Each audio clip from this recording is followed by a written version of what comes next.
tristeza existe, mas a tristeza mais triste, que faz tudo entristecer, é a mãe pobre gemer, dos olhos as águas correndo, vendo teu filho dizendo, mamãe, eu quero comer.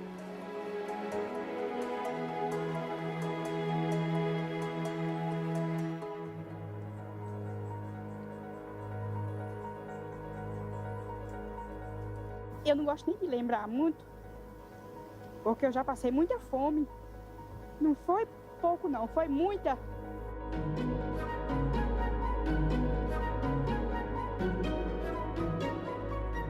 Dinheiro não tinha, nada para vender não tinha. Muita gente tinha vezes que, Ave Maria, relava mandioca para fazer um beijo para comer, com fome. A gente comia farinha de mandioca com chá de capim-santo para sobreviver.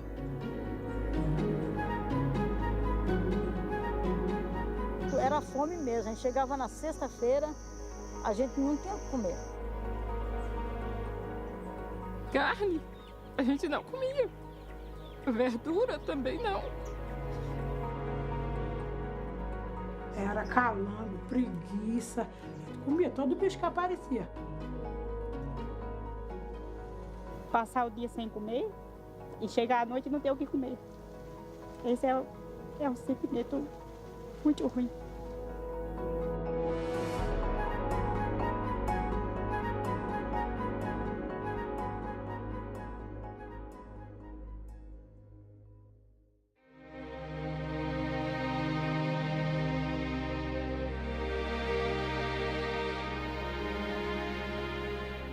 El hambriento está ahí, en la esquina de la calle, y pide carta de ciudadanía, pide ser considerado en su condición, recibir una alimentación de base sana. Nos pide dignidad, no limosna.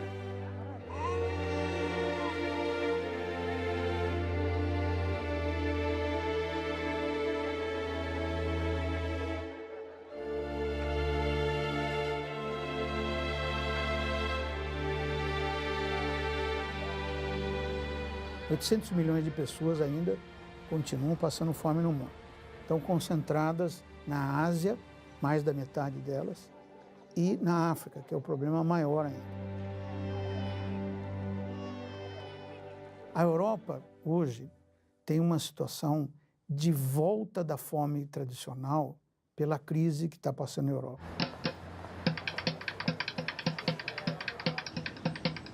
E tem hoje um grande fluxo migratório que também passa fome. São migrantes em solo europeu, que tem uma grande dificuldade de alimentação.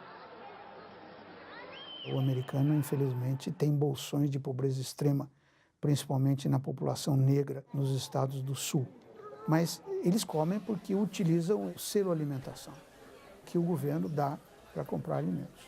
O americano hoje tem quase 10 milhões de pessoas que dependem desses cupons para alimentar no seu cotidiano. Hunger exists in the United States of America. Not a single congressional district in this country is hunger-free. Our food banks, our food pantries, the people who are on the front lines in the fight against hunger simply cannot do any more. They're stretched to the limit. And one final fact, this bill will make hunger worse in America, not better.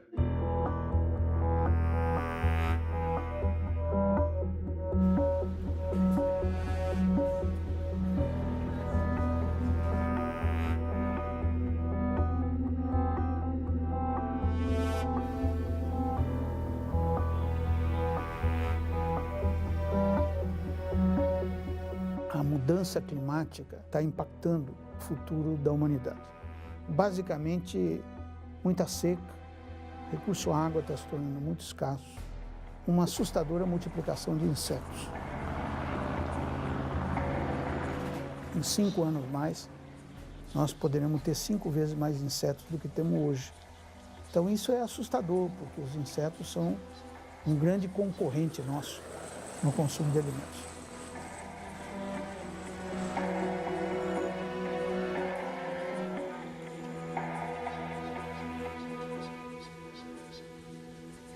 O Brasil sempre teve as desigualdades sociais, continua tendo, é um dos países mais desiguais do mundo. Entretanto, durante muito tempo, isso foi apenas um fenômeno natural. Era natural a desigualdade, é natural termos os senhores feudais, é natural termos os escravos, pessoas trabalhando para outras, pessoas não sendo remuneradas.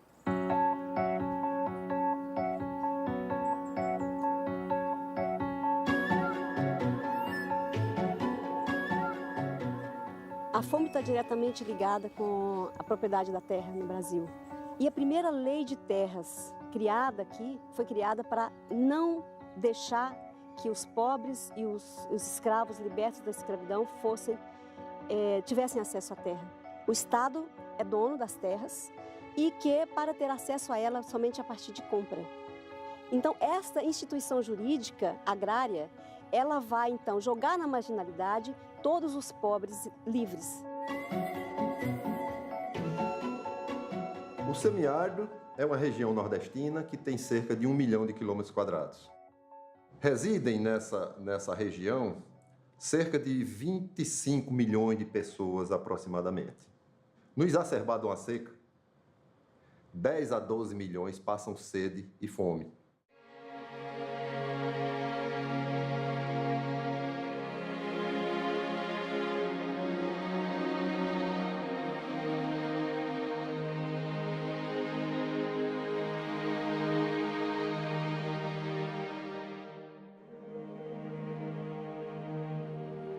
Do sertão é uma fome escondida, ninguém vê. Então o Brasil do sertão era ignorado, pensava-se que não havia fome, e havia muita fome. No Nordeste, onde vivem 25 milhões de pessoas, 60% das famílias não comem carne, 80% não comem ovos e 50% não bebem leite.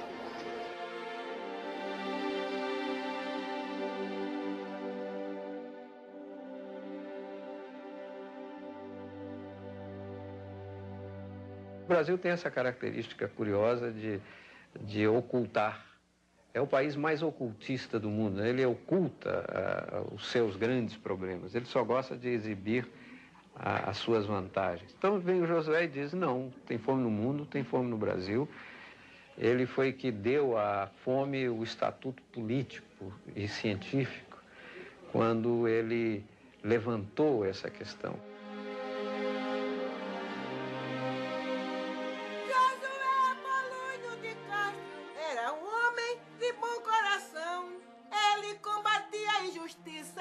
Apontando causas e solução.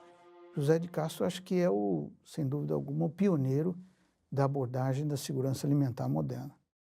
E ele foi ser o representante do Brasil como embaixador na FAO.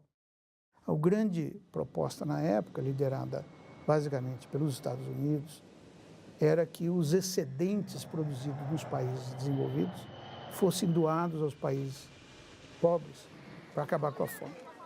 E o José de Castro se insurgiu contra isso, dizendo que isso perpetuaria a fome. O que precisava dar era condições dos países em desenvolvimento produzirem os seus próprios alimentos.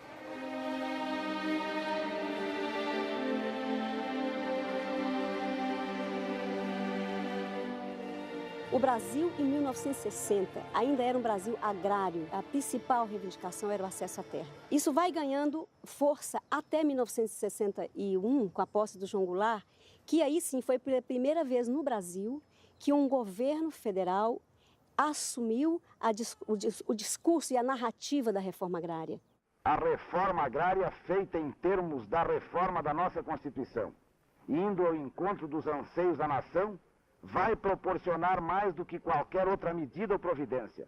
Essa tranquilidade que nós todos reclamamos, que a reclamamos em benefício do desenvolvimento do nosso país. No período Jango, eu diria que talvez foi o primeiro momento em que realmente se estrutura uma perspectiva de uma política de abastecimento, de uma intervenção onde tu tem fomento pelo crédito, onde tem a questão da assistência técnica, onde tem uma relação muito forte com o debate, vamos dizer assim, a partir da realidade, que era um diálogo com as ligas camponesas, o tema da reforma agrária, assumir que dentro das mudanças de base, né, o que eram as mudanças de base? Eram mudanças estruturais do país. João Goulart começou a encampar a discussão da reforma agrária e foi passado.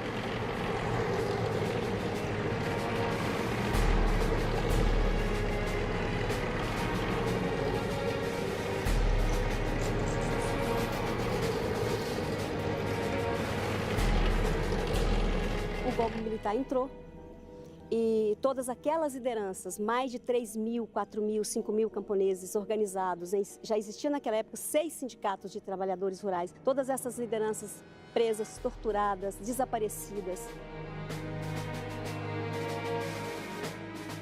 Costumava-se dizer na época que o governo militar governava para 20% da população. A agricultura foi orientada no sentido de modernizar tecnicamente, mas sem mudar a estrutura agrária. Daí a denominação modernização conservadora da agricultura.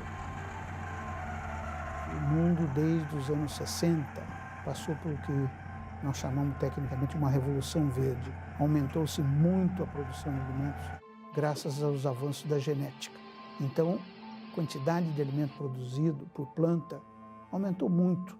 E isso fez esse conjunto que hoje é chamado de Revolução Verde, a semente melhorada, o defensivo e o fertilizante.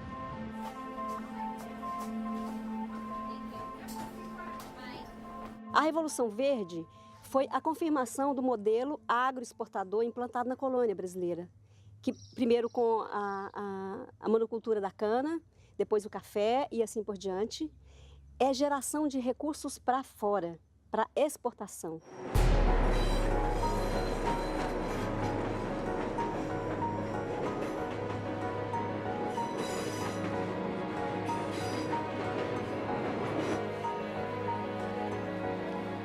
Diariamente chega a São Paulo, a maior cidade industrial do Brasil, o denominado Trem do Norte. Ele traz algumas centenas de imigrantes que vêm em busca de trabalho. São assalariados agrícolas, parceiros, meeiros, arrendatários e pequenos proprietários que procedem do Nordeste. De 1952 a 62, migraram para São Paulo 1.290.000 nordestinos.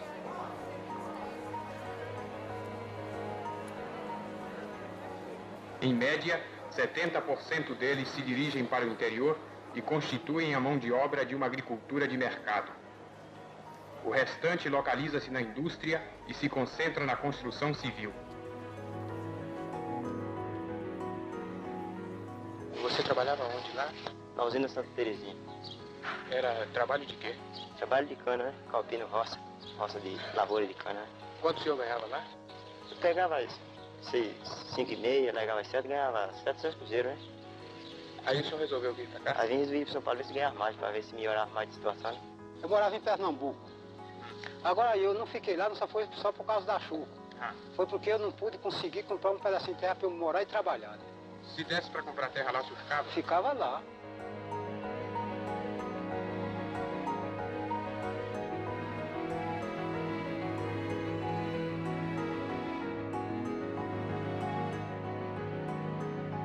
O acesso à terra é também uma outra questão importante do ponto de vista das famílias.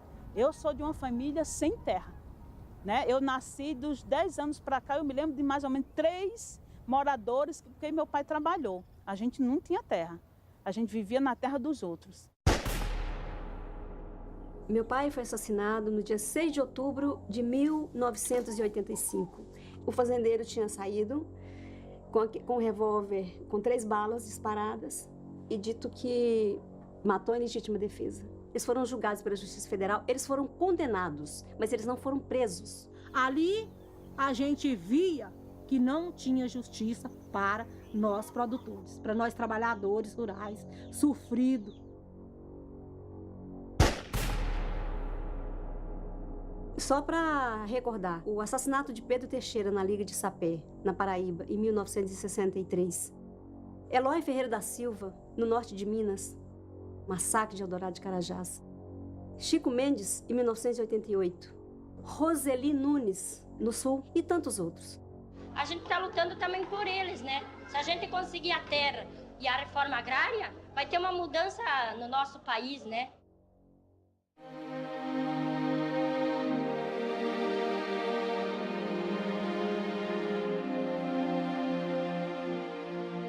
Sofremos sim por água, que eu andava 4, 5, 6 quilômetros para pegar uma água que era imprópria para o consumo, né?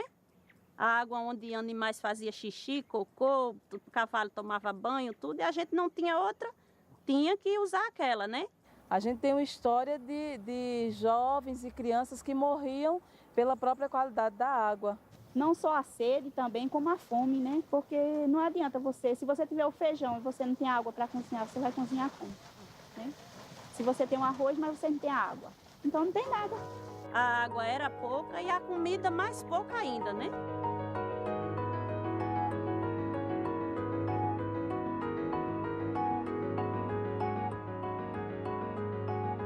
Ninguém pode aceitar a existência da pobreza como um fato natural.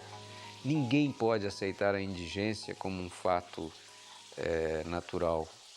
Isso tem que ser erradicado da história humana. Quando a gente se dispõe a participar da ação da cidadania contra a miséria e pela vida, a primeira coisa que a gente pensa é que é um trabalho tão grande que não temos tempo e que pouco podemos fazer.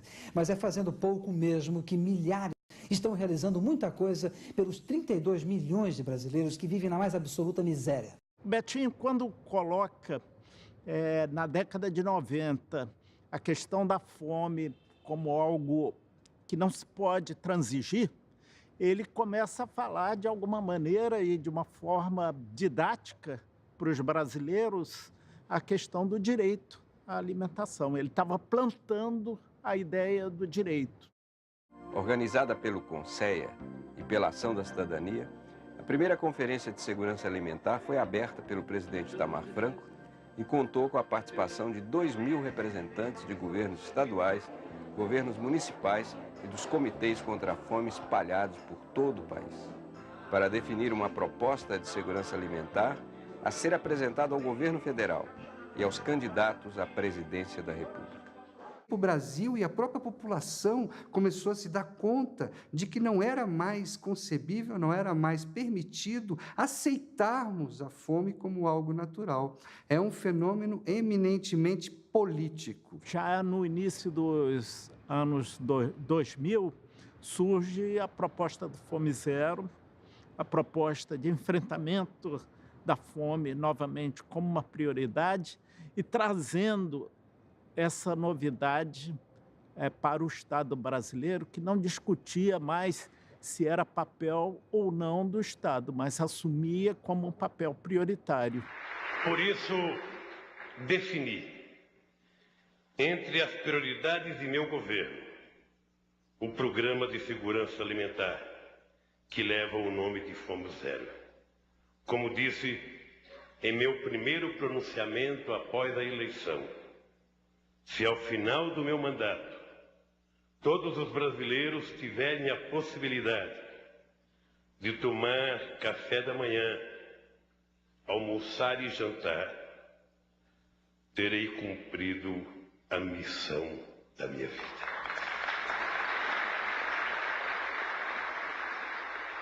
O Fome Zero é um conjunto, ele chegou a ter 60 diferentes programas, né? Esses programas eram coisas que já eram feitas.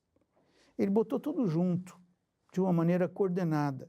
Então, nós não inventamos a roda. Com o surgimento do Fome Zero, se retoma o Conselho Nacional de Segurança Alimentar. Agora, já usando o nome de Conselho Nacional de Segurança Alimentar e Nutricional. Basicamente, ele tem, na minha opinião, dois grandes componentes. Um componente de estimular a produção de alimentos através da agricultura familiar. Os agricultores familiares são os grandes produtores de alimentos nesse país e não tinham estímulo para produzir. Então, inverter, dar mais crédito para eles, dar mais assistência técnica. Rapidamente, o Fome Zero conseguiu estimular a produção de mandioca, a produção de arroz, a produção de feijão. O segundo elemento foi dar poder aquisitivo à população. O Fome Zero tinha um cartão que chamava Cartão Fome Zero, que depois veio a ser o Bolsa Família, que distribuía, na época, R$50 por família e dava à mulher. Esse foi um outro elemento importante. Eu me lembro que nós tivemos que ir ao Supremo Tribunal para conseguir dar o cartão só para as mulheres. Chegava mês de janeiro, a gente não tinha, não vou dizer R$1, 1 centavo para comprar os materiais das crianças, né? Uniforme. Aí com o Bolsa Família, eu podia comprar os materiais de escola deles, uniforme, roupa e até mesmo alimento.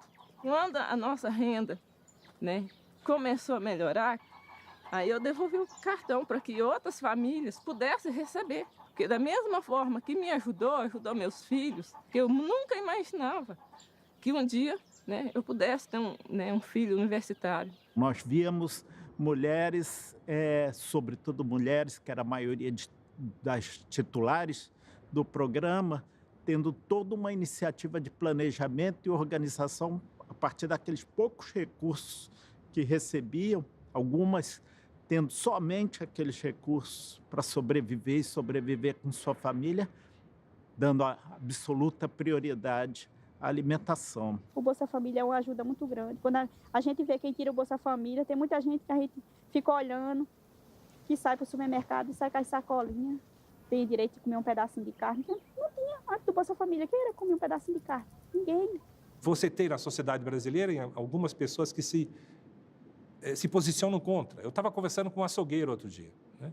E ele dizendo, não, isso aí está gerando vagabundo. Eu perguntei para ele, escuta, você tem ideia de quantas pessoas que vêm aqui no seu açougue comprar carne que recebe o Bolsa Família? Começa a perguntar, né, pelos teus clientes. Então, não é só um programa que permite a pessoa ter acesso a uma renda mínima. É também um programa que estimula a economia local, ela injeta dinheiro na economia local.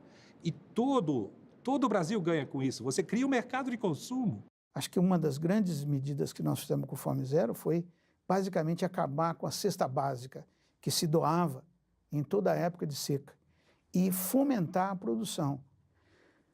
Uma seca, né, você não tem como evitar, mas você tem como evitar que uma seca vire fome. 2003, quando Lula assume o governo, a Articulação do Semiárido Brasileiro propõe ao governo brasileiro o programa 1 milhão de cisternas, a partir das experiências que já haviam das organizações. O programa 1 milhão de cisternas, que foi feito com a participação da sociedade civil na região do semiárido nordestino, né, para assegurar que esse sujeito tivesse condições de sobreviver durante o período de seca. O semiárido chove, e chove bem. É um dos semiáridos mais chuvosos do mundo, se eu posso dizer assim. Chove até 800 milímetros. Você pode traçar um trabalho, desenvolver um trabalho, através dessas cisternas de placas, onde você constrói esses reservatórios ao lado das casas para a captação das águas das chuvas dos telhados. A gente sabe que num metro quadrado de telhado, se chover 1 milímetro, você tem 1 litro d'água. A cisterna foi uma invenção do sertanejo, que a gente transformou em política pública. Quer dizer, não é uma alta tecnologia, não é uma coisa high-tech que foi inventada e caiu, né, da modernidade. Não, é uma invenção do sertanejo que o Estado brasileiro soube se apropriar, transformar em tecnologia possível de ser replicada, e hoje você consegue investir, ter 1.200.000 cisternas e vamos ter mais. A experiência do agricultor Nel, de Sergipe, que numa grande seca foi embora para São Paulo, lá ele trabalhando na construção civil, né, fazendo piscinas, ele entendeu que voltando para o seu sertão, ele podia fazer também um buraco no chão, não é? Com areia e cimento, podia fazer placas que podia fechar e captar água de chuva. Então, são experiências dos agricultores e agricultoras. A gente tendo uma cisterna dessa aí, a gente pode plantar o verão inteiro, né? A gente começou a plantar verduras, hortaliças, né? Que a gente não tinha esse conhecimento, não tinha o hábito de plantar esse tipo de coisas, né? Tomate, coentro, pimentão, alface, berinjela, cebolinha, que está lá fortalecendo a alimentação dos nossos filhos, né? E a gente ainda leva um pouquinho lá para a feira, né? Que é uma alegria enorme quando a gente chega na feira que já tem aquele consumidor esperando. Ah, eu não comprei na feira livre, estou te esperando. Para a gente é uma riqueza isso, né?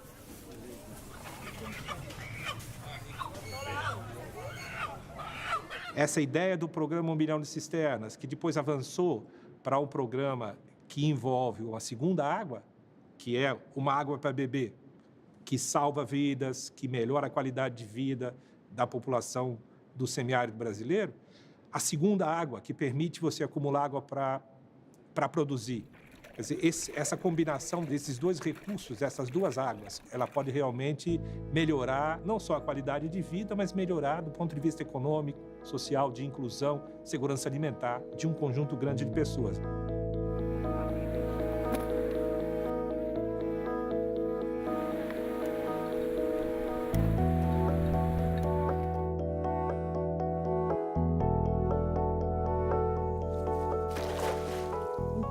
Aqui na Paraíba, no semiárido brasileiro, tem cisterna. Quando chove, a água vai para a sua cisterna e a gente foi quebrando essa dependência dos políticos. Não por acaso, as eleições são na época da seca, né? E isso aumentava a dependência do sertanejo, dos caminhões-pipa, que eram utilizados como barganha de voto. Eu sendo prefeito de um determinado município, sabendo que você é um morador do meu município e você não votou em mim, você acha que eu vou te abastecer?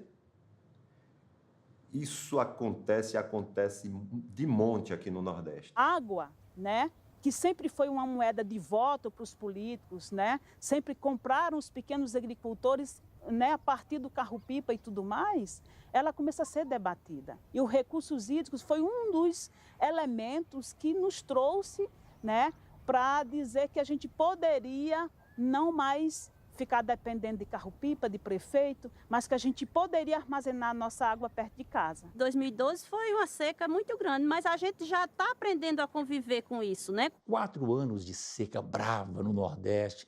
Estamos indo para o 5º ano de seca.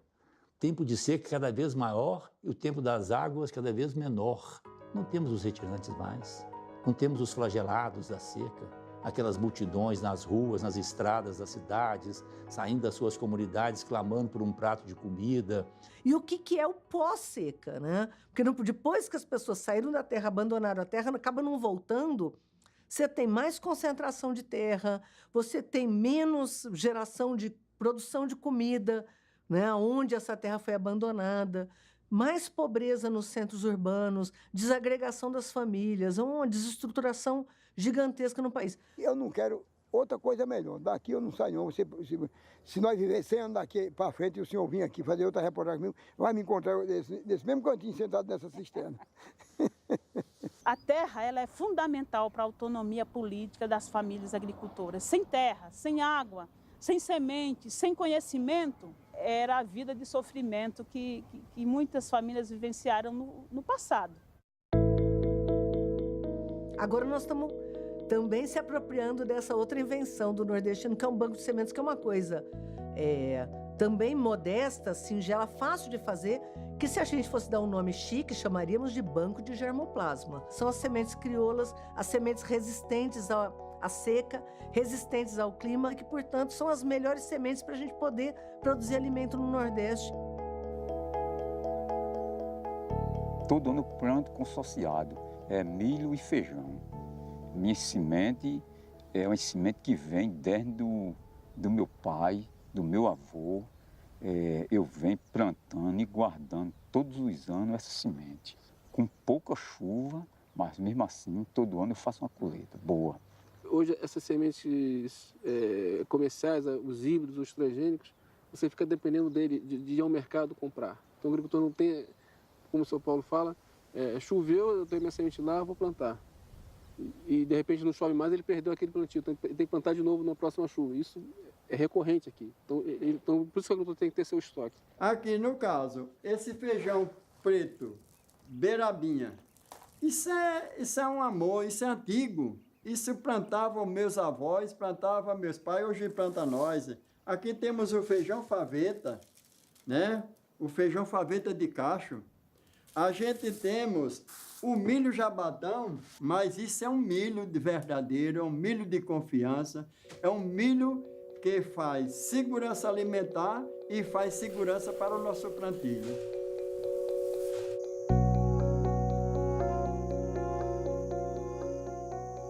Eu sou um assentado pela reforma agrária, aí faz parte de uma organização onde temos certificação de produtos orgânicos. A gente entra na licitação, que hoje são 16 escolas aqui no município, e eu consigo entregar para 5 escolas. Nós construímos uma diretriz que estabelece, primeiro, que 30% da merenda escolar, no mínimo, tenha que ser comprada da agricultura familiar. Isso é um ganha-ganha muito estratégico. Você garante renda para o agricultor e você garante uma comida fresca para as crianças e você dinamiza a economia local. Hoje, no Brasil, a gente leva alimentação escolar para 43 milhões de crianças. Então, você chega aí a quase uma Argentina de crianças que é alimentada de segunda a sexta.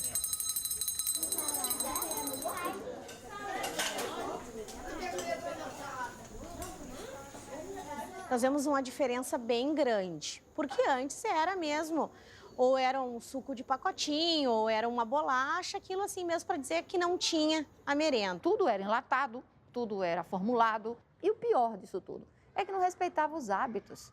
Então imagina você, na Bahia, no Rio Grande do Sul, ou no Norte, no Pará, no Amazonas, comer a mesma coisa. Quando nós olhamos os hábitos alimentares, o que o agronegócio provoca? Ele provoca uma destruição de hábitos alimentares, há um processo de homogeneização de hábitos alimentares. Então, o que se come no Rio Grande do Sul, tu vai comer lá em Belém, se depender do agronegócio, ou vai comer talvez até na China. Quando você vê uma criança podendo comer todo dia na escola carne, verduras, né, frutas e o suco natural, isso tudo é uma diversidade, é um privilégio que muitas crianças não teriam se não fosse no ambiente da nossa escola. E aí a pressão forte das indústrias de continuar esse programa, mas tinha uma pressão forte dos profissionais da saúde com a sociedade civil, mobilizando inclusive os pais nesse período para que pressionasse o governo para não aceitar mais de jeito nenhum aquele tipo de cardápio.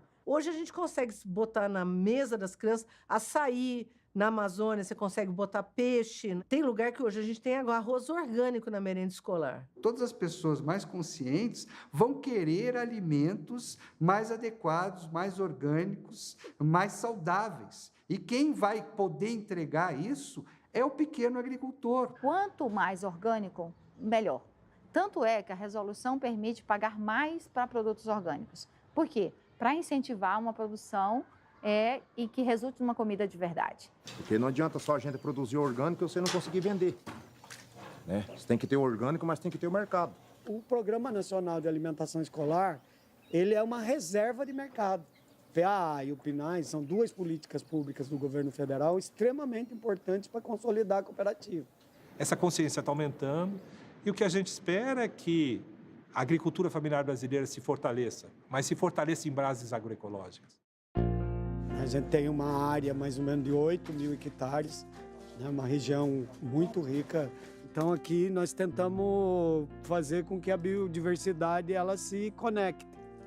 Né? Então temos banana plantado, pupunha, mexerica, jussara, para tentar trazer a viabilidade econômica.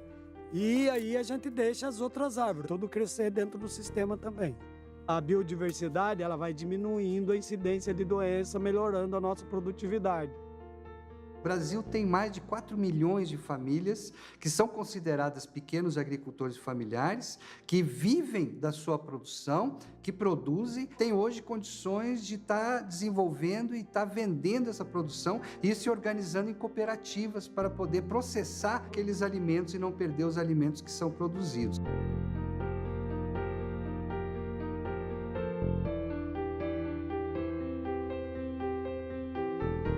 A Cooperágua, ela tem mais ou menos umas 30 mil caixas ano de comercialização de banana. Né? 30 mil caixas seriam 600 toneladas de banana ano. Na Prefeitura de São Paulo, a gente entrega por semana em torno de 3 mil caixas de banana, né, de 20 quilos, e quase 1.000 escolas.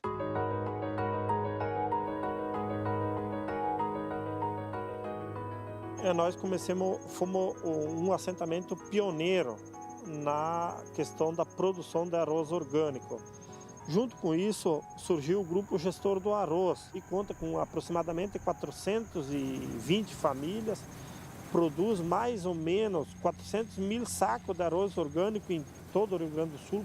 Inclusive, a gente vende, além de um monte de escola no Rio Grande do Sul, a gente vende em São Paulo, para a Prefeitura de São Paulo. Olhar tudo que eles conquistaram, né? E ver que se não fosse por isso, nós jovens, onde que eu estaria hoje? Tem incentivo para o jovem estudar e quando ele volta a trabalhar aqui na cooperativa. A cooperativa, ela sempre vem buscando incluir o jovem nas atividades, passar responsabilidade para os jovens, porque futuramente quem vai assumir isso aqui é nós, né? Se não fosse a cooperativa, talvez não teria a oportunidade de estudar que eu tenho hoje aqui. Quem leva o grande dinheiro é o agronegócio, que produz soja, produz milho ou produz celulose.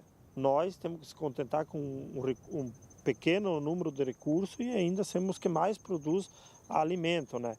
A agricultura familiar ela tem uma importância fundamental para o desenvolvimento de qualquer país do mundo. No Brasil, só como exemplo, mais de 70% do que as famílias brasileiras consomem vem do pequeno agricultor familiar. O agronegócio, que é tão importante no país, ele está mais focado e voltado para a exportação de alimentos. O Brasil, desde o seu período colonial, é e continua sendo um país agroexportador. Esse é o nosso grande problema. Somos um problema sério de modelo. 75% a 80% da área agricultável do país está na mão de médios e grandes produtores. 35 milhões de hectares de soja, mais de 15 milhões de hectares de milho. We are going through a food colonialism. Brazil is being instrumentalized in what I have called soya imperialism. But not only is there an invasion of the Amazon by these global corporations, those soya exports are hurting the people of the Amazon, but they are gaining huge new markets for the cargos.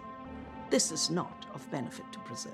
Isso envolve concentração de terra, concentração de renda, destruição do meio ambiente, contaminação da água, né? Destruição da biodiversidade.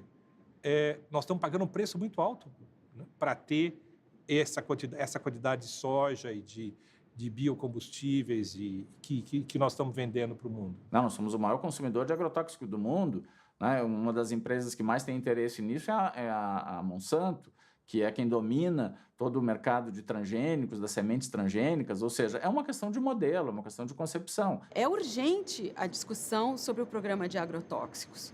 Não é possível que nós continuemos fingindo que isso não é um problema de saúde pública, de saúde da população e um problema de saúde ambiental. Esse excesso de pessoas com câncer, outras enfermidades, atacando a juventude, pessoas novas, tem a ver com a questão da alimentação. Só que isso não é discutido abertamente na sociedade por conta do poder econômico dessas grandes multinacionais. O representante da Nestlé, num dos governos militares, eu não sei se foi do Médici, era conselheiro de nutrição da presidência da República. Nascia uma criança, ela dava 2 ou 3 latas de leite exatamente para a criança não mamar.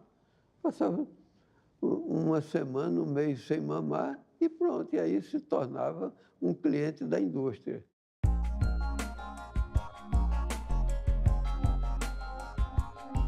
A mamadeira, como símbolo da alimentação artificial, tornou-se um instrumento de infanticídio coletivo. O que são milhões e milhões de crianças no mundo que morreram pela substituição do leite materno pelo leite de vaca industrializado. O Scapini denunciou isso no Tribunal de Haia. Isso é um crime contra a humanidade, não é um problema comum, é um crime contra a humanidade. As Nações Unidas colocaram como a década da nutrição. Todos sabem que hoje o grande problema do mundo está sendo a má nutrição. Tanto os problemas com relação à obesidade, quanto os problemas com relação à subnutrição. Comem muita gordura, muito açúcar, muito sal. isso tem acentuado os problemas das enfermidades relacionadas à obesidade, a uma má alimentação. Junto à obesidade, diabetes. Diabetes era doença de adulto. Diabetes tipo 2 era de adulto. 30 anos em diante. Hoje, criança com 2 anos de idade está com diabetes tipo 2. A gente sabe como é a lógica do mercado, que não respeita a vida das pessoas, né? Que a preocupação é apenas com o lucro. Nós temos, então, mais recente, desde 2002, uma política nacional de agroecologia e produção orgânica. Nós temos que apostar no crescimento dessa política. Tem gente da África vindo aqui, tem gente da América Latina vindo aqui, tem gente de países desenvolvidos querendo conhecer a experiência brasileira e saber como a gente conseguiu tão rapidamente reverter essa situação de subalimentação, né? Sair de 10% da população para 1,7% da população em pouco mais de uma década. Moi, je dis que c'est un projet innovant, intéressant, et ça nous a permis, en tout cas, dans la zone. Et puis, si ce n'était pas intéressant, on n'allait pas faire une extension. Ça a permis aussi aux enfants de rester à l'école. Por ejemplo, la apuesta a la agricultura familiar o programas más específicos como la alimentación escolar han sido referentes y ha habido también cooperación e intercambio entre el gobierno de Brasil y el gobierno salvadoreño. Je pense que si vous calquez le modèle brésilien, pourquoi pas, nous aussi, on pourra émerger. Nós estamos usando programas do tipo compras da agricultura familiar hoje na África, em pelo menos 10 países. E temos mais 15 países na América Latina que usamos produtos da agricultura familiar. Claro que o Brasil tem uma experiência única. O Brasil, como todo mundo diz, é um país continental. Mas nós podemos mostrar os princípios, a forma como se estruturaram os programas no Brasil. E isso é de muita utilidade para eles. Eu acho que nenhum de nós um dia podia imaginar que o Brasil ia chegar em tão pouco tempo e dizer que hoje nós somos exportadores de tecnologias sociais. Um Brasil que era marcado pela desigualdade, marcado pela fome, marcado pela pobreza, marcado pela exclusão. Eu acho que é um dos exemplos mais bem-sucedidos de política pública que nós temos até hoje na história da FAO. O Brasil reduziu o número de pessoas desnutridas em mais de 80%. Com isso, o país cumpriu o objetivo do milênio fixado pela ONU e saiu do mapa da fome mundial. Entre 1990 e 2014, o número de desnutridos no Brasil caiu de quase 15% para 1,7%. O percentual equivale a 3.400.000 brasileiros que ainda sofrem com a fome. O Brasil saiu do mapa da fome. Isso aconteceu naturalmente. Não aconteceu naturalmente. Não é mágica, né? É ação. No Brasil funcionou porque a gente teve essas 3 coisas, né, que são necessárias. A vontade política do governo, uma sociedade civil forte, com conhecimento na área, que sabe o que é segurança e soberania alimentar e nutricional, e uma posição estratégica do Conselho dentro do governo. E quando eu vi na televisão que a FAO retirou o Brasil do mapa da fome, eu fiquei muito emocionado, sabe? E naquela hora eu lembrei de muita gente boa, muita gente bonita, muitos vivos entre nós, que certamente estavam sentindo o que eu senti, e muitos que não estão mais entre nós, mas que certamente aplaudiriam muito aquele momento. Josué de Castro e Betinho entre eles.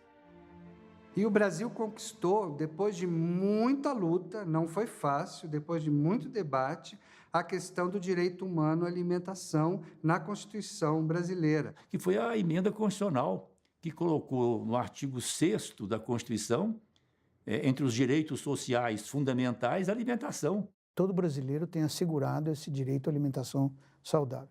Muito embora ainda nós tenhamos um resíduo hoje de 1 milhão e pouco de pessoas que ainda não conseguem exercer esse direito. O direito à alimentação solo quedará garantizado se nos preocupamos por su sujeto real, es decir, la persona que sufre los efectos del hambre y la desnutrición.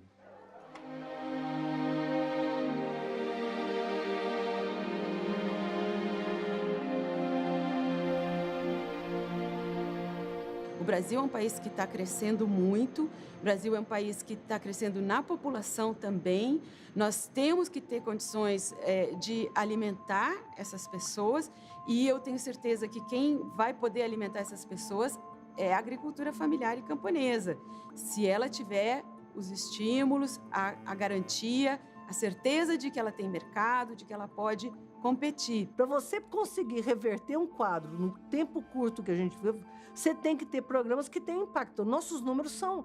Bolsa Família chega em 50 milhões de pessoas, o Luz para Todos chegou em 15 milhões de pessoas, a merenda escolar chega em 43 milhões de pessoas, o programa de cisterna chegou em 4 milhões e 600 mil pessoas. As conquistas sociais, mais do que intocáveis, elas precisam ser aperfeiçoadas, consolidadas e ampliadas. Os brasileiros, eles demonstram sempre um temor por causa de tantas decepções que já sofreram, se não se pode voltar para trás.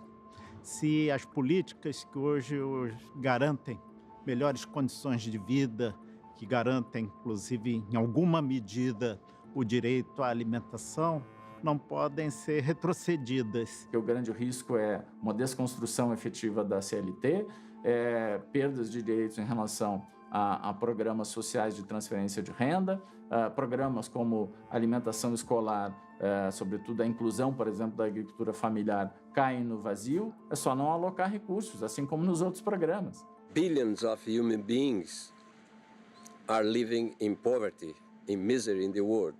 That we know.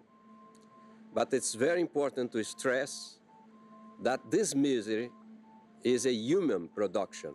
So, in my view, misery, poverty is an ethical problem first. Podemos voltar à situação de fome, se não for garantido aquilo que as políticas públicas mais recentes colocaram. Construir a soberania alimentar é tudo isso. Não é só ter alimento na mesa, é autonomia política. O combate à fome ou a promoção da segurança alimentar que nós falamos hoje é política de Estado e tem que ser. Eu não tinha nada. Eu só conquistei, só tenho isso aqui, só tenho cisterna, hoje eu tenho tela. Através de movimento, de luta. A gente sofreu tanto que quando a gente vê uma oportunidade, a gente agarra com unhas e dentes, né? Para que isso não escape das nossas mãos. Nós temos que batalhar para que esses pontos não terminem em governo nenhum e que seja ampliado para que a sociedade nossa, daqui para frente, vai ter um pouquinho mais de dignidade, pelo menos na alimentação e saúde. É uma satisfação, né? Você se livrar do patrão. Meus pais trabalharam, inclusive minha mãe trabalhou nessa terra, né? Minha mãe e minha avó, no tempo que era do patrão. E eu digo assim, a minha vontade é que minha avó não existe mais. Para dizer a ela que a gente fez justiça, porque trabalharam muitas vezes de mão de obra escrava.